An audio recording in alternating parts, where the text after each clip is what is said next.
Good morning, good afternoon, good evening. This is Suze McCormick. I'm at MoFo, where I chair our ESG and social enterprise groups. And it's really great to be here today.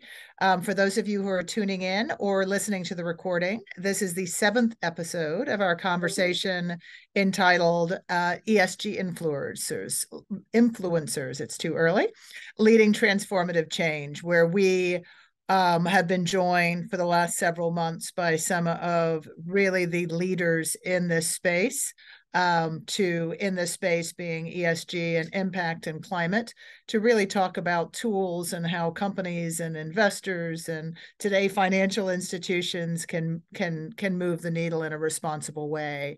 And I'm just thrilled this morning that we are being joined today by one of the leading voices in the net zero transition, Curtis Ravenel, who is senior advisor to the co-chairs and vice chair of the Glasgow Financial Alliance for Net Zero, or GFANZ. And there are a lot of acronyms, which I'm going to try to avoid, but GFANZ is one you certainly should know. If you don't, GFANZ is the world's largest coalition of financial institutions that are committed to transitioning the global economy to net zero in terms of greenhouse gas emissions. And they are very active. And I think this morning, Curtis is going to share what they've been working on, what some of the headwinds are, but I think also some good news in terms of the amount of progress that is being made by GFANZ and its financial institution members.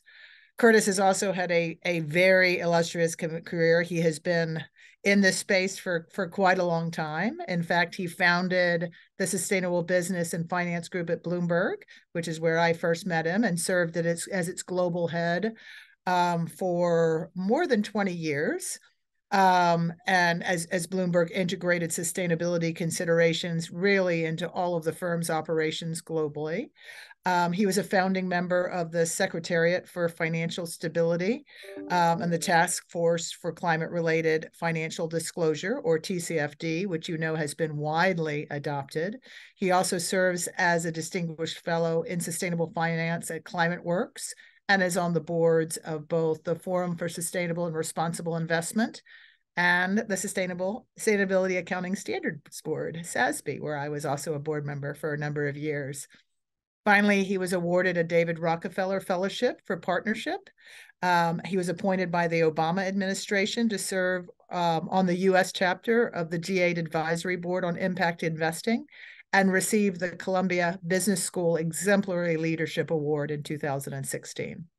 So that's a whole lot. It just gives you a little bit of an idea of just the length of time that Curtis has been in the space, but the depth of expertise and experience that he brings as he advises and works with GFANZ and the financial institutions, particularly, as I mentioned, as we have the positives and negatives come around the world in terms of advancing climate and ESG.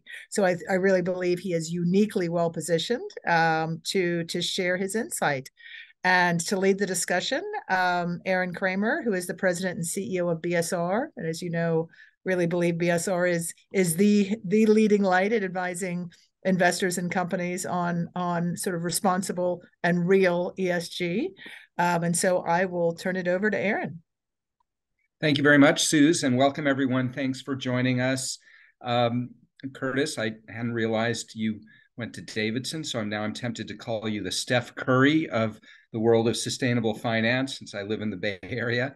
Actually, can I ask a question, Curtis? Did you have my father taught philosophy at Davidson, Earl McCormick? Did you have my father? No, I never did. Okay. I did not know that. Oh, that's so interesting. Wow, Okay, back worlds over. colliding. Worlds colliding. Terrific. Gosh, I'm tempted just to go down that pathway. So Curtis, I think as we all heard in the intro from Suze, thank you for that. And thanks for your kind words about BSR, Suze. Suze is also a board member of BSR, contributes to our progress and impact. You have pretty much, to use the current phrase, been everywhere, doing everything everywhere all at once. You are a really important part of building the infrastructure, the architecture of sustainable finance and sustainable business and a sustainable world more broadly. Before we get into some of the specifics, what was your pathway to working on sustainable business when you first stepped into the role, I believe, in 2007? What was the path from point A to that point? Well, it's a great question. First of all, let me just thank you and BSR for having me on. You all I consider old and good friends, so it's always a pleasure to talk shop with people who I know I'm on the level with. And Suze, it's been a long time. We did serve early on the SASB board, really helped build it, and Suze's leadership was unprecedented. So it's great to be with both of you. The path to this was circuitous. I think, like a lot of folks, I didn't know what I wanted to do when I got out of college, but I did have a bit of an environmental bent because I had spent some time in the woods in Wyoming for about a month at an impressionable age, and it really impressed on me the importance of the environment. And I ultimately ended up in DC working for a nonprofit called the Recycling Advisory Council. And as would have it, they needed some work done on full cost accounting and life cycle analysis. So they picked the liberal arts history major to do that work. And I had to learn a lot about it. And for me, it was the first time the light bulb went off around the connection between economics and the environment. And the fact that, ecosystem services were an important component, basically, of our entire system, economic system. So that really sparked my interest. Worked for that NGO. Life got in the way. I got separated from that. I ended up at business school, owning a brew pub at one point. Normal path forward. As one does, own a brew pub. Yes, but as I took on financial roles within Bloomberg, I got reinterested in this idea. And Mike Bloomberg had just become mayor of New York, and he had introduced a Plan YC 2030, which was really the first major sort of citywide sustainability push. And I thought, Bloomberg is headquartered in New York. How can we as a company contribute to our owner, founder, and mayor of our city's work, and that we should do something similar? So wrote a proposal, ended up moving from Hong Kong, where I was the financial controller, back to New York to work for the chairman, Peter Grauer, and implement this. It was supposed to be an 18-month program to integrate sustainability into operations and products and services. And it ended up being about a 13-year run before I left in 2019 to pursue a number of these other initiatives, also Bloomberg sponsored, by the way. So it's been a really interesting run. That's fantastic, and that sounds like a case where you might not have known exactly where things would land when you got started, and I think that's a good, probably a good lesson for everybody to, you followed a big idea in a good institution and see where it led.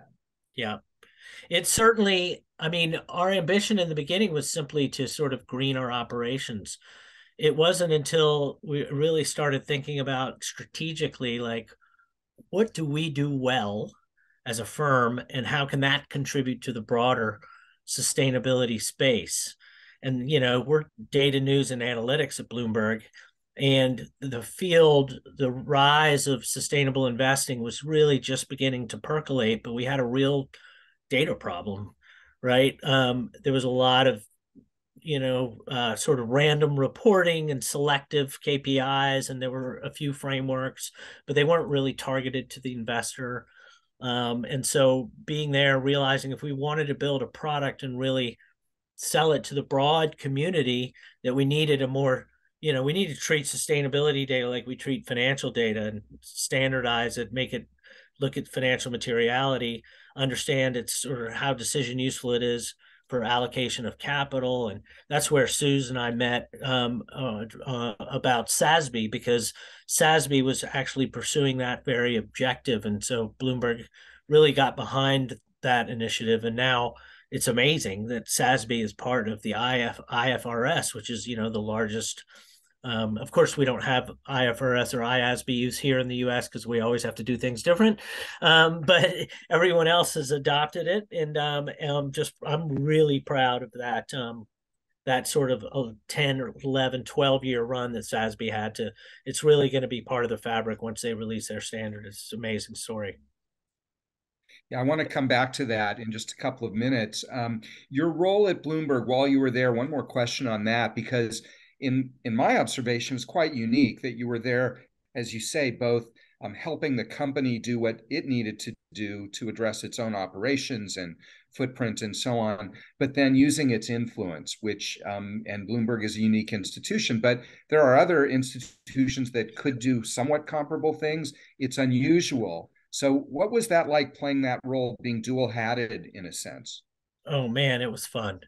It was really fun. I think I had the great fortune of having been interested in the, as you noted, in the broader intersection of the environment and economics. And then I got into a position where I could try for things. It's a private company. It's got a charismatic owner and founder who also has an environmental bent. So I do think there was some more freedom there, but we were making it up as we went, man. I mean, this was like early days in the field. And so I felt quite lucky in that not only did we control most of our own sort of real estate, and we actually had a pretty integrated supply chain. So on the operations side, we had a lot of control over what we could do. And so we were able to bring our operational footprint down, and we really treated it like a business objective. Most of my team were MBAs. We were crunching the numbers. We were looking for economic and environmental ROI. And the good news is that we were able to find a lot of it. Then we had this products and services that were super influential in the world of finance, media, events, on within the terminal, as is famously known, as well as other services. So we ended up buying New Energy Finance. We were the first major data provider to launch an ESG product. We launched a green website, which is now Bloomberg Green. It really was unique. And then the third leg of the stool, which is really what differentiates, is that Mike is extremely philanthropic. And, luckily, if you have a good idea and press hard enough, persistence is omnipotent. I got to get some of those resources focused to this ecosystem of data and standards that you need. Good information is the lifeblood of good decision making, no matter what, business, policy, finance, whatever. And you said, we need to fix this. Who better, right, than us? And Mike was generous and helped, found SASB and found the TCFD and found GFANZ, and we supported Carbon Disclosure Project and Global Reporting Initiative and the International Integrated Reporting Committee, and all the sort of mixture of folks working on sort of different pieces of this, and ultimately helped bring them together. It just made sense from a business point of view that if there was a data problem, who better to focus on solving it? But it shouldn't be solved by one firm. It needs to be solved collectively, multi-stakeholder process. And so it's been great. And so we had that third leg of sort of philanthropic support that was really important. It made it a kind of a much more holistic and strategic approach. And I would just add, I think the inclusion of ESG information in the terminal was one of the most powerful validators, quite frankly, because once that's there, as you say, that's something that everyone, including my son, who works at a very large bank in New York, that is the lifeblood of information. So that's hugely significant. We knew it would be. I had to fight for real estate on the terminal because it was still a relatively new and not heavily used product. And it reminds me of the grocery stores, and people fight for product placement. So, I did convince the senior leadership to put ESG sort of upfront on the equities tab instead of buried in the back, to try and garner interest. Now, the whole suite of sustainable finance products and services that Bloomberg has been growing really fast, and makes up Bloomberg is enormous, but it's still a very healthy revenue piece. It's an important part of their business suite now, which is great. Also a validator. I mean, I think when these things resonate in the marketplace and people put their money behind it, that sends a powerful signal. There's no doubt about it. So you mentioned a number of initiatives that you've played a role in helping to launch. And I want to talk about some of them individually. Before doing that, give us the 30,000-foot view about how these different pieces fit together. For everyone on this session, what's your vision about why these disparate pieces are important and how the whole of them is great? It can be, in any event, greater than the sum of its parts, because instigating so many different things, it's important to keep an eye on the big picture of how the pieces fit together. No, it's a great point. And, for those of you who understand trends, I mean, it's not unusual in the beginning of a trend to have many different what are seemingly from the outside fragmented approaches. And it's not until later that you land on, okay, is it VHS or beta? By the way, those of you listening have to be old enough to understand that comment, but got it. Yeah. But even before that, there were multiple technologies, right? And over time, they once you really, to reach escape velocity and scale, you need to have some standardization. So in some ways, it's sort of a normal process. Sustainability data and ESG data and reporting was all pretty new back then still, right? And so it made sense. The second point I'll make is that this is a systems issue.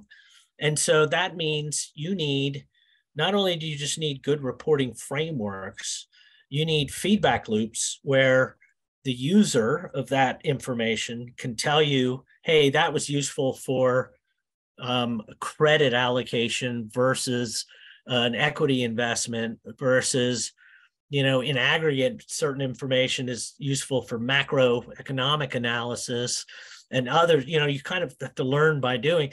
But you also, not only do you need that feedback between the sort of user of information and the preparer, but you also need accountants involved. How do you treat this on the financial accounting side, right? Oh, an assurance. What about the insurance assurance folks? Like, we need this information validated. Do we have appropriate mechanisms to do that? Have they been pressure tested through criteria for standard setting and so forth? Then you've got the service providers like Bloomberg and others and investment consultants. It's an ecosystem, and you're really as strong as your weakest link. And so I think, you have to sort of approach all these different angles to try to move the whole system forward. Otherwise, you'll have leakage, right? And it creates a bottleneck for wider adoption and utilization. And in the end, let's not forget that good information, it needs to be trusted, right? And if people are going to allocate capital based on that, it needs to have the same rigor that financial information has, and financial information also has that whole ecosystem surrounding work on it. So there were just lots of pieces of the puzzle that needed to come together to make it work. I wanted to get to some specifics, but you mentioned something that I want to drill down on a little bit, which is assurance. And with more regulatory requirements coming to the fore now on reporting and disclosure of what we used to call non-financial information, there are a lot of people getting involved in these discussions that look at this through a compliance lens. What's your perspective on that? Is that a good thing? Is it mixed? What's your perspective? It's mixed. I mean, look, I used to say in the early days when companies were just beginning to report, people would say they have to get it assured by a third party. It's got to go through the same rigorous financial information. And at that time, I said, please no, actually, let's not put up another roadblock for people disclosing the information. I think in this day and age of hyperconnectivity and hypertransparency, and you can find out anything, companies would be foolish to falsely report on this information because someone will bust them, and that would be worse. And so I think there is a natural incentive based on where we are today to not do that.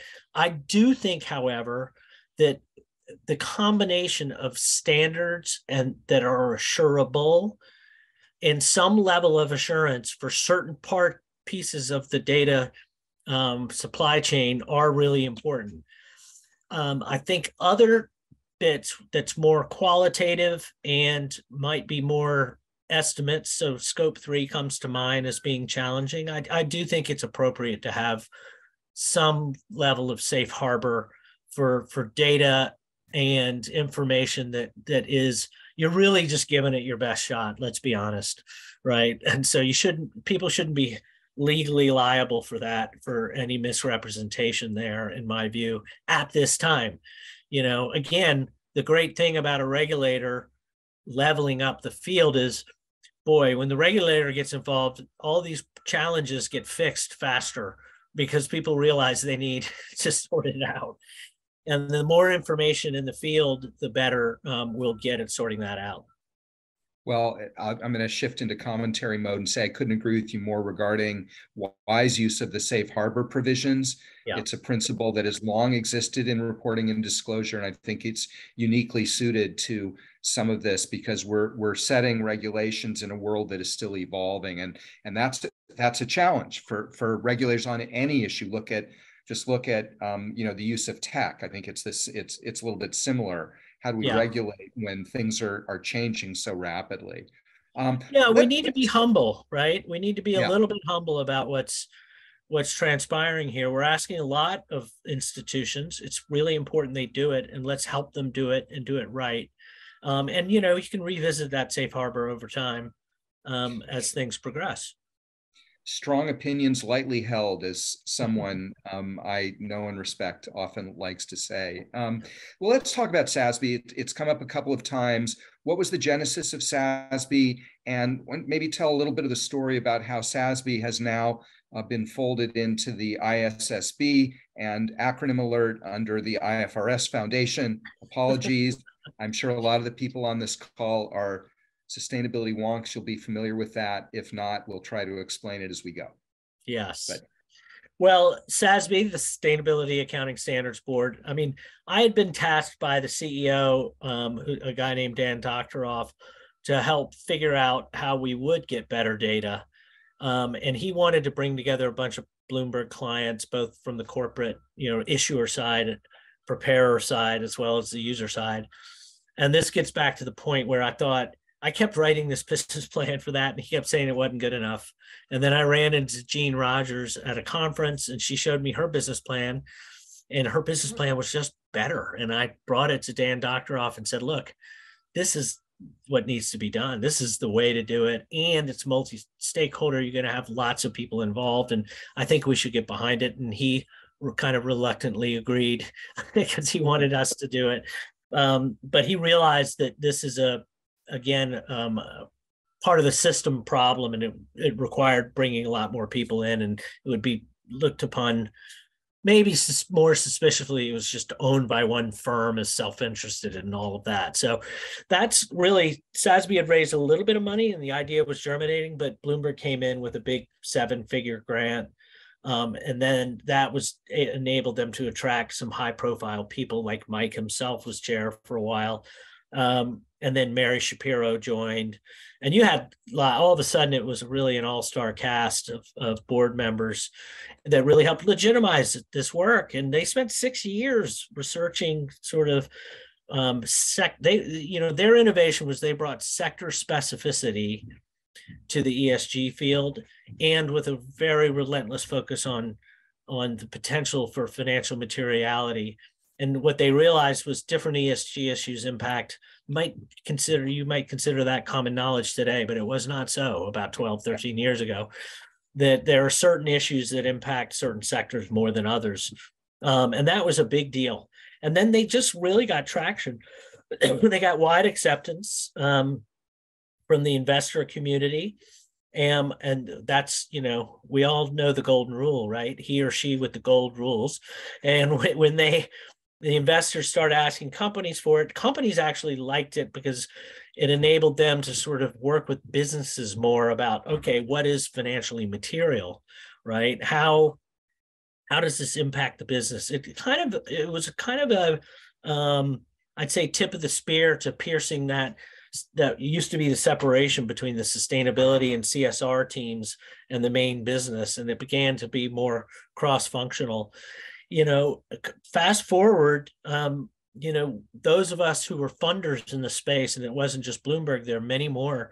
And you, Aron, you talked about this years ago too. We had at some point, this space was getting more important.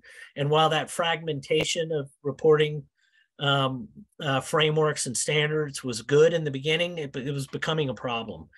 And so a lot of us got together and said, how do we engineer some consolidation in the space to make the whole greater than the sum of the parts? And so, eventually SASB merged with the IIRC, and CDSB. Sorry, the IIRC is the International Integrated Reporting Council, and it was made up of a lot of accountants, which is why they were important. Accountants, I know, maybe not as most exciting. I used to be an accountant, by the way, but they're a very important part of the architecture. And then you had a couple of others like the Climate Disclosure Standards Board. Ultimately, those three entities kind of came together and then were acquired, really more philosophically than financially, by the IFRS, the International Financial Reporting Standards Board, who created the International Sustainability Standards Board, who sit next to the International Accounting Standards Board, which is the financial accounting for most of the world. And that is just an enormous development in our field if you've been around for a long time. And to have the IFRS recognize the value of this sector-based approach, I think was really, really important. And so that was a 12-year run, right, from when SASB started until this moment. And it takes a long time, but it shows that if that old adage that persistence is omnipotent. And now you're going to see, because they have the ISSB is going to release its sort of final report, or their final standard, the S1 and the S2 this year. And they've got a lot of support from IOSCO, which is all the securities regulators around the world. And so I do expect there to be relatively widespread jurisdictional adoption. And I think the important thing to note for companies, and this is my last point on this matter, is, if you do business anywhere outside of the US at all, there will be widespread adoption of this standard and the standards from Europe. No matter what happens with the SEC, you're going to get captured, to use that term, if you're doing business outside of the US at all. Because the difference between a regulated approach, which is what the SEC is doing, and a legislated approach, which is really what Europe is doing, and we'll see about ISSB, is legislative can grab everybody. And the SEC is limited to publicly traded institutions or publicly traded securities or instruments. So I think it's important for those companies to be looking really closely at this stuff, not waiting to see what happens with all of these things, because it's coming your way one way or another. Well, I was going to ask about exactly that, because I think for most global companies, they say, hooray, we've gone from, way too many standards, guidelines, principles to let's call it three, although that's an oversimplification: the ISSB, the CSRD from Europe, and now SEC regs, which should be coming in Q2. That's still three, and they're not going to be identical. We know, for example, on scope 3, the SEC is going to take a softer approach than Europe has and the ISSB has. So your point, I think, is play to the highest standard, because one way or another, that's what you're going to be held accountable to. Is that an accurate way? That is right. And I think those of you, Suze knows this, you know this, who advise companies, any large institution I've ever dealt with, and in my role at Bloomberg, and now I deal with a lot of them all the time, they all play to the highest standard. It's just, frankly, easier if you're a global firm to come up with the highest standard. You don't want to be mismatching. And I think the Venn diagram between these are more similar than people think. Yes. And there's definitely an effort. You got to remember that the IFRS, the SEC sits on the monitoring board.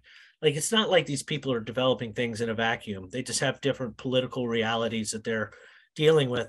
And I would say 3 is a lot better than the bazillion we had before. So I think in the end, you're going to see they're looking for similar bits of information. There is some different approaches. I will tip my hat to them. They are working hard to try and align and make these interoperable to the best of their ability. But it's going to take a little trial and error along the way. And so for those of you firms who are trying to report against these multiple things, I would encourage you to engage with the various stakeholder groups that they have set up to help give them feedback on what's working and what's not, because they can make amendments and adjustments. Just one note, we're about halfway through the hour, and in a few minutes, I'd be delighted to take questions from those of you listening in. Just pop it in the Q&A tab at the bottom of the Zoom screen. You know the drill by now, and happy to convey some of those questions to Curtis. Let's stay with one more framework for the moment, which is the TCFD. And I remember when at the seminal Paris COP that your former and still, I guess, semi-current boss, Mike Bloomberg, and Mark Carney, with whom you work very, very closely now through GFANZ, of course, launched the Task Force on Climate-Related Financial Disclosures. We now have the Task Force on Nature-Related Financial Disclosures, and discussion about a Task Force on Inequality Financial Disclosures. What role do these play? I don't want to answer the question for you, but I have seen the catalytic role that the TCFD has played inside boardrooms. Is that what you aimed for? What was the animating idea behind the TCFD? Well, I would say that the TCFD has been much more successful than we anticipated it would be. Let's just put it that way. And I've had to reflect on why that is. I think there are 3 reasons, or there may be a few. One is it played along that same theme that SASB did for ESG, and that climate was really becoming much bigger, right in front of us problem. And even SASB, who did this, innovated this sectoral approach, realized that there was one ESG issue that cut across nearly every sector. It might manifest itself in different ways, but by far the biggest issue facing all sectors was climate. Now, the regulators are a funny bunch in some ways. They can't sort of take the word of one, even no matter how credible NGO. So they wanted to create a task force to go deep into the climate bit and really figure out, what is financially material climate-related disclosures that might help inform investors to make better capital allocation decisions and to help create a smooth transition to a low-carbon economy. And then it's the regulator's job to determine if it's a systemic risk, but they realized they needed information from the private sector to help make that determination and to help create a smooth transition. If you believe in the thesis that, good information makes good decision-making, that makes sense. I think, so 1, it was an idea whose time had come. 2, the most important letters in TCFD are not TCFD, they're FSB, Financial Stability Board, which is the G20 regulators. So your Treasury, central bank, and securities regulator, all there, serious people doing serious stuff. We then, I think, made a very important decision to write a framework using all the great work from SASB and CDP and all the other disclosure frameworks that we've seen before, and sort of narrow the aperture a bit to focus on financial materiality, because again, these are regulators that we're writing this for, and they only have a remit around financial materiality, and put it into a framework that was consistent with how businesses operate in general. So don't create some kind of framework that's going to have to create a whole new world inside each business to manage it. But most businesses have governance, a strategy, risk management component, and then they create metrics and targets to track progress against those. And so we created that 4-column framework.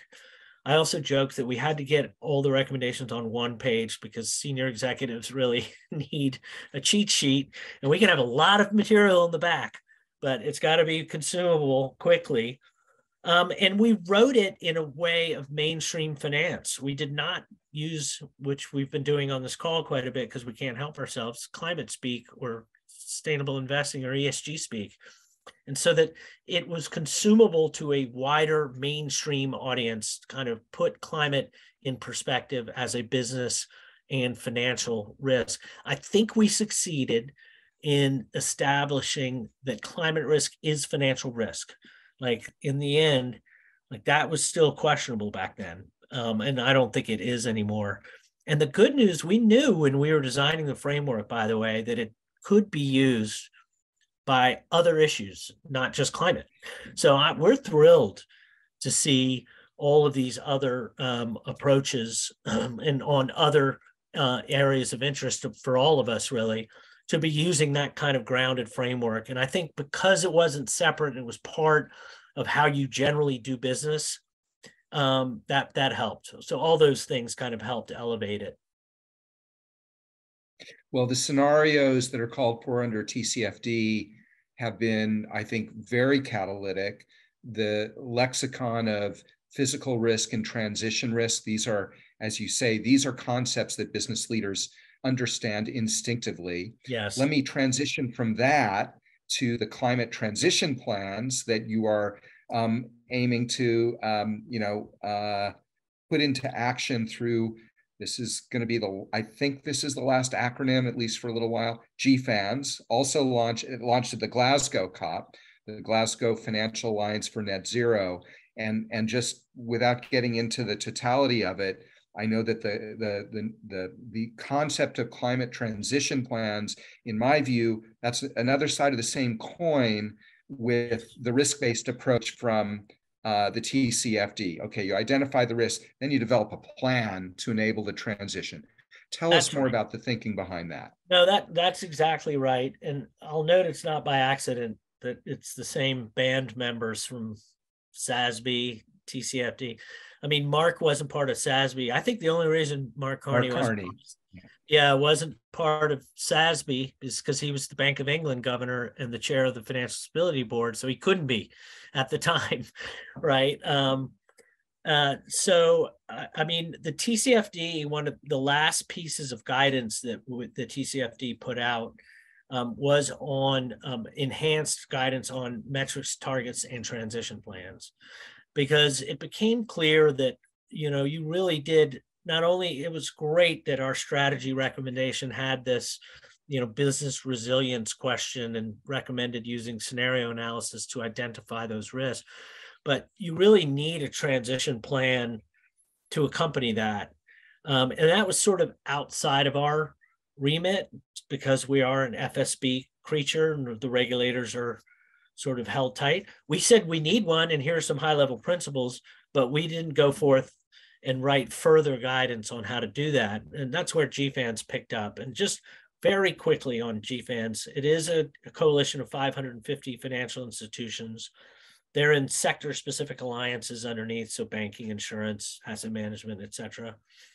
In year one was really about bringing in people to commit to it. In year two was about developing the framework to help them implement that commitment. So we did a little bit of running before we walked on this one. And now it's about implementing those transition plans to really drive forward the commitments you made and the targets you've set. And so you need, we see that being the next big thing. And we also, the difference between this and TCFD is now, the basis for all those mandatory requirements that we talked about earlier from the CSRD and the SEC and the ISSB. There's already transition planning language in the SEC disclosures. There's transition planning language in the CSRD. And there's a UK task force on transition planning. So there is much, and the ISSB has transition planning. in it. But again, it's sort of light touch, and GFANZ is trying to provide a bit more specificity. And in fact, the UK government's recommendations are based on the GFANZ framework. So we really see this as a progression, and should, in our view, a transition plan should accompany or be integrated in or part of your TCFD report to provide a holistic thing. And it's about opportunity. In our view, there is no question we are transitioning. It's a question of speed and smoothness. We feel like transition planning is going to be sort of foundational to our ability to successfully move the economy to this low carbon future. Well, and I would add, for any individual company, you just can't assume that the future is going to look like the present. And so a robust transition plan, in my view, no strategy can be considered resilient unless you really have a picture of how to make that transition. And here again, this is where things that used to be relegated to sustainability teams are now front and center in every company's major decisions. So now let me. Right. Oh, sorry. Go ahead. No, I said that's right. I agree with you. I think we're seeing, again, it's an idea whose time has come. You've got declining cost curves on these technologies. You've got increasing policy ambition. You've got increasing physical risk. It's, you need a transition plan. No matter if you're a government, a corporate, or a financial institution, it's pretty important. There are a lot of crosswinds right now. Let me start, because you're just talking about GFANZ. There's been just a wee bit of turbulence in the financial services sector and the banking sector over the last couple of weeks. Does this worry you about ongoing commitments, or is this just part of what we have to surmount? It worries me in general. It doesn't worry me about the long term.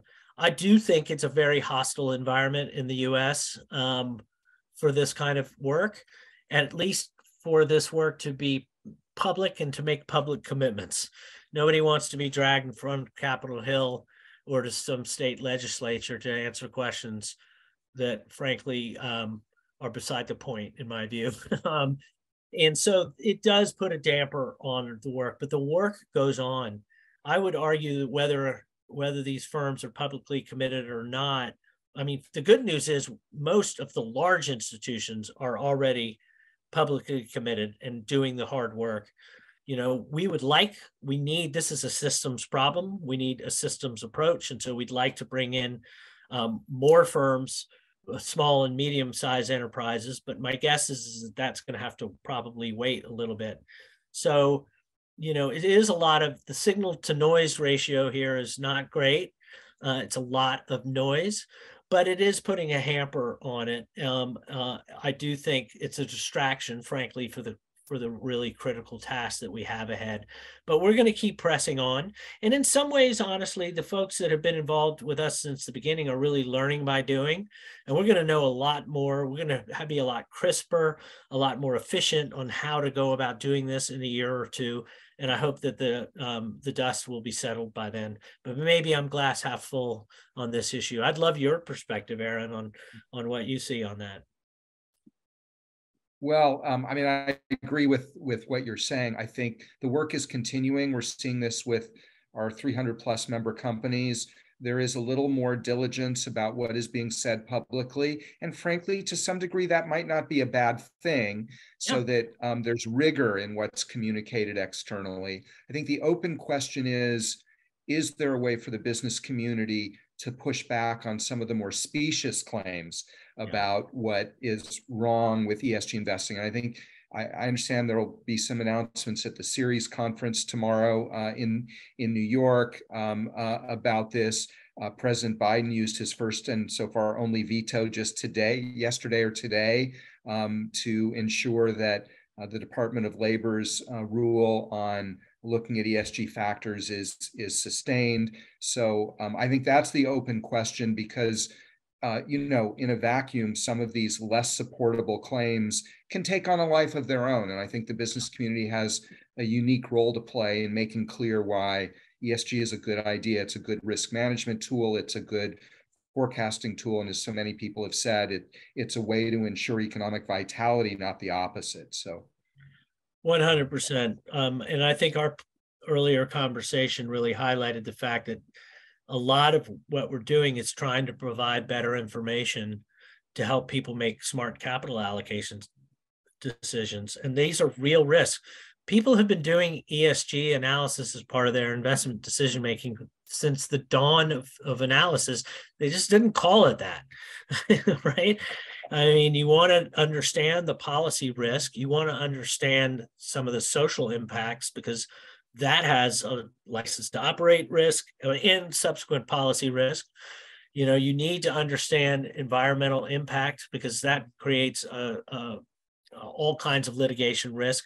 And these technology cost curve declines are really going to be disruptive, right? And so this is just good business, and we need to remind people of that. Let me shift to an enabler here, which is technology. I know you serve in an advisory role for a firm called Persephone. I know Suze knows Persephone as well. Happy to hear you talk about them, but more broadly, you've helped to build this system where data can flow. Companies then have to manage it. So how should we think about the tech solutions that are out there? What role do they play, and what should they be designed to do? And well, let me stop there, and then I'll have a follow-up for you. Yeah, I mean, I think we're in a pretty exciting time. You've got this, you know, the rise, you've got hyper-transparency, as we talked about earlier. You've got the rise of big data. You've got machine learning, natural language processing, AI. I mean, it's crazy. I think we're in a place where we have more data than we have the capacity to utilize it effectively. And so I definitely see technology solutions as being hugely important to help us kind of make sense of that data in a way that, again, is decision useful, to use one of my favorite terms. Whether you're a business policymaker, NGO, anybody, how do I make, you know, the fire hose of data is much larger than our ability to take it in. And so we need technology tools to help us parse through it and improve that signal to noise ratio we also referenced earlier.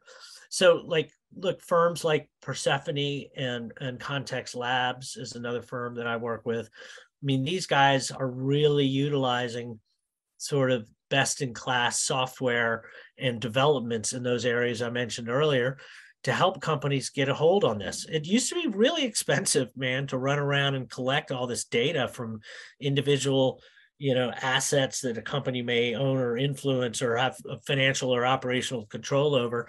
But there's much better ways to do that now. And so I'm bullish on the role of technology in this. And this gets to my point earlier about, you know, holding firms accountable for the information they disclose. You know, if you don't, I always tell companies, you should disclose as much as you're really comfortable doing, because if you don't disclose it, some analyst somewhere is going to come up with a narrative. You can either own your narrative or have your narrative created by someone else. And so I would get in front of this. Otherwise, you know, the technology allows people to create in there. There's nothing an analyst hates more than an empty spreadsheet box with no number in it. So God damn, he's going to find, or he or she is going to find one and put it in there. And they'll use a lot of these tools to help do that. So, you know, take control of your narrative as a firm and disclose. Other than that, look, we are in, it's crazy when I think about the technology in our lifetimes, Aron, that has happened. And it's, you know, Moore's Law is still in place, and we're going to see so much. It's a really exciting time to sort of be in the field. You know, every opportunity has its risks, and we're going to have to manage some of those risks along the way. But I think I think we have cause for hope. Well, so I think that's right. What about scope 3? So in my view, that's the biggest holder. You know, there's information on social issues, which is more qualitative. That's got its own trajectory. But scope 3 is where, in theory, data could be available. But right now we don't have it. Will some of these tech platforms help with that? I think they'll certainly help with that. It's complicated. I know that the GHG inventory protocol, sorry to geek out listeners on the phone, but that is the basis of, that's the and it's run by the World Business Council on Sustainable Development, the World Resource Institute jointly.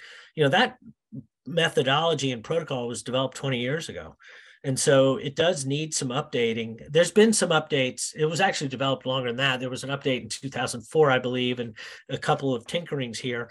There is flexibility, which, there's always a balance on information sets that you want to have between a principles-based and prescriptive-based.